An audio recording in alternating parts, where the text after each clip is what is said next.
Guys আসসালামু আলাইকুম। যেটা বলতেছিলাম, এই সেই ট্রলারগুলো গাংচিল পাখি। এই যে এইখানে শত শত ট্রলার দেখতে পাচ্ছেন এবং শত শত জেলেরা কিন্তু এই ট্রলার নিয়ে গভীর সমুদ্রে চলে যায়। গভীর সমুদ্রে যাওয়ার পরে কিন্তু 10 থেকে 12 দিন পরেই তারা এইখানে আবার চলে আসে।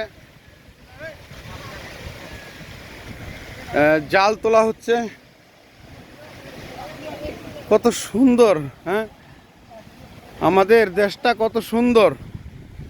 প্রত্যেকটা নৌকা এসে এসে কিন্তু এইখানে ভিড়তেছে। দেখুন, নৌকো থেকে জাল তোলা হচ্ছে। আসসালামু আলাইকুম, ভালো আছেন আঙ্কেল?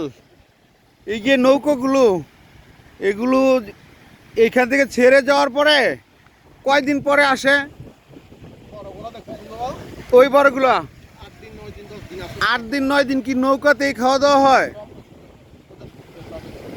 আচ্ছা, আপনাদের এই আমাদের ছোটগুলা হ্যাঁ, বেশি দূরে যায় না। এখান থেকে ধরেন 40 নটিক্যাল মাইল বা 30-35 কি মাছ উঠে এদিকে? চিংড়ি মাছ, পার্শে মাছ, আচ্ছা, আচ্ছা। রূপা মাছ, অনেক মাছ, চিংড়ি মাছ।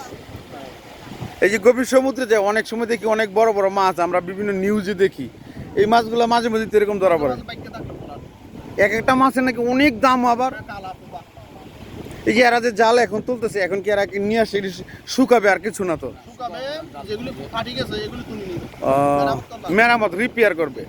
গাইজ, আপনারা শুনতে পেলেন, এগুলো রিপেয়ার হবে। হ্যাঁ, এই জালগুলো এইখানে নিয়ে এসে রাখা হয়েছে। এইখানে কি শুধু শুটকির উদ্দেশ্যেই মাছগুলো ধরা হয় না কাঁচা মাছ এমনি বিক্রি? এগুলো বাজারে যাবে। আচ্ছা আচ্ছা আচ্ছা, ধন্যবাদ আপনাদেরকে। গাইজ, আপনারা শুনতে পেলেন, দেখুন ওই বড় নৌকোগুলো কিন্তু আছে।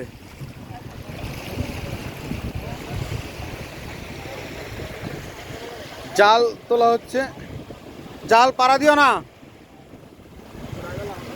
জাল পাড়া দিও না।